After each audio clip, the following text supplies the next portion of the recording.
दोस्तों जय भीम भाइयों बहनों, आप सभी का हमारे YouTube चैनल अम्बेडकरवादी एवं प्रकृति प्रेमी ऑफिशियल चैनल में हार्दिक स्वागत एवं अभिनंदन है। मैं हूं पंकज अम्बेडकर। दोस्तों आज हम आपके लिए लेकर आए हैं महात्मा ज्योतिबा फुले द्वारा लिखी हुई पुस्तक गुलामगिरी का पाठ 4, जिसमें वराह और हिरण्यगर्भ के संबंध में जानकारी दी गई है। इस विषय में महात्मा ज्योतिबा फुले राव जी का और धोड़ी राव जी का संवाद होता है। आइए शुरू करते हैं। धोड़ी राव जी ज्योतिबा फुले जी से पूछते हैं और ज्योतिबा फुले जी उसका सटीक आंसर देते हैं। आइए शुरू करते हैं। धोड़ी राव, कच्छ के मरने के बाद द्विजों का मुखिया कौन हुआ? ज्योतिराव, वराह। धोड़ी राव, भागवत आदि इतिहासकारों ने यह लिखकर रखा है कि वराह की पैदाइश सुअर से हुई है। इसमें आपकी क्या राय है? ज्योतिराव, वास्तव में सही बात तो यह है कि मनुष्य और सुअर में किसी भी दृष्टि से चमत्कारिक भिन्नता है। अपनी बात को अधिक स्पष्ट करने के लिए तुम्हारा पूरा समाधान हो, इसलिए यहाँ उदाहरण के तौर पर सिर्फ एक ही बात कहना चाहता हूँ कि वे अपने बच्चों को पैदा करने के बाद उनसे किस तरह का व्यवहार करते हैं। यही हमें देखना है। मनुष्य जाति की नारी अपने बच्चों को पैदा करते ही वह उस बच्चे को किसी भी तरह का कष्ट नहीं होने देती है और उस बच्चे को पालती है, लेकिन मादा सुअर कुतिया की तरह अपने पैदा किए पहले बच्चे को एकदम खा जाती है, उसके बाद दूसरे बच्चे को पैदा करती है। इससे यह सिद्ध होता है कि वराह की सूरी माता ने सबसे पहले अपने बच्चों को खाकर बाद में उस मानक सुअर को पैदा किया होगा। किंतु भागवत आदि ग्रंथकर्ताओं के अनुसार वराह यह आदि नारायण का अवतार होने की वजह से उनकी सर्वज्ञता को और उसकी समान दृष्टि को दाग लगा या नहीं। वराह आदि नारायण का अवतार होने की वजह से उसको पैदा करने वाली ने अपने बड़े सुअर भाई को मारकर नहीं खाना चाहिए, इसलिए पहले कुछ बंदोबस्त करके क्यों नहीं रखा था? हाय पद्मासुरी, वराह आदि नारायण की माँ ही तो है ना? उसने इस तरह से अपने नन्हे अबोध बालक की हत्या क्यों की?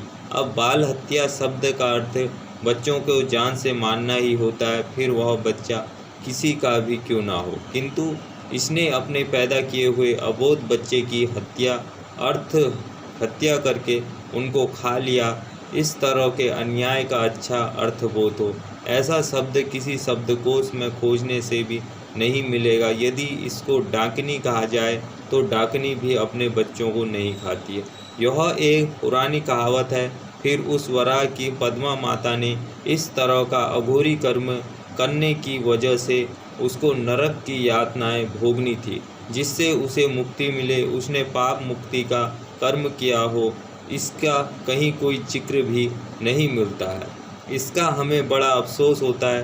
धोड़ी राव, वराह की सूरी माँ का नाम यदि पद्मा था, तब इससे यह सिद्ध होता है कि सुअर पति का नाम भी कुछ होना चाहिए। ज्योतिराव, पद्मा सूरी के पति का नाम ब्रह्मा था।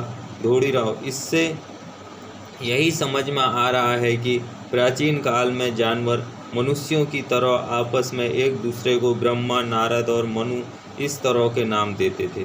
उनके नाम इन गपबाज ग्रंथकारों को जैसे समझ में आए होंगे।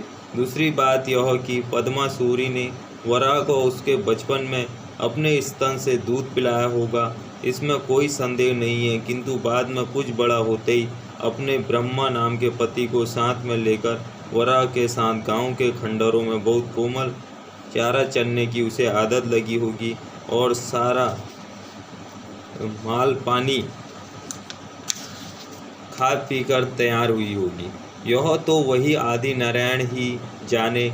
इस तरह से उनके धर्म ग्रंथों में कई तरह के महत्वपूर्ण सवालों के प्रमाण नहीं मिलते हैं। इसलिए मुझे ऐसा लगता है कि क्या यह सब झूठ है जो धर्म ग्रंथों में लिखा मिलता है कि वराह सूरी से पैदा हुआ है। इस तरह की झूठ मूठ की बातें शास्त्रों में लिखते समय उस ग्रंथकार को कुछ लज्जा क्यों नहीं आई होगी? ज्योतिराव, यह कैसी बेतुकी बात है। तुम्हारे जैसे लोग उस तरह के झूठ मूठ के ग्रंथों की शिक्षा की वजह से ब्राह्मण, पंडा, पुरोहितों के और उनकी संतानों के पाँव को धोकर पानी पीते हैं। अब तुम ही बताओ, इसमें तुम निर्लज हो या वे? धोड़ी राव, खैर इन सब बातों को अब छोड़ दीजिए। आपके कहने के अनुसार उस मुखिया का नाम वरा कैसे पड़ा? ज्योतिराव, उसका स्वभाव, उसका आचार व्यवहार, उसका रहन सहन बहुत ही गंदा होना चाहिए। वह जहाँ जाता था वहीं जंगली सूअर की तरह झपट कर कामयाबी मिलाता था।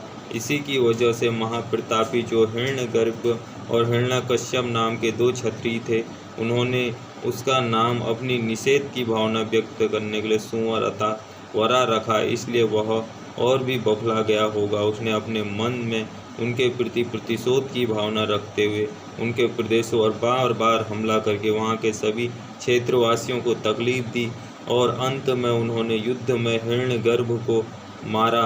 इसका परिणाम यह हुआ कि देश के सभी क्षेत्रपतियों में घबराहट पैदा हो गई और वे डरने लगे। इसी समय वराह मर गया। दोस्तों, सब गपोड़ कथा लिखी है जिसका हमारे महात्मा ज्योतिबा फुले जी ने गुलामगिरी में उल्लेख किया है, लेकिन बहुजन समाज ठहरा मूर्ख है। वो मूर्ख समाज के कान में अभी तक जू नहीं रेगी।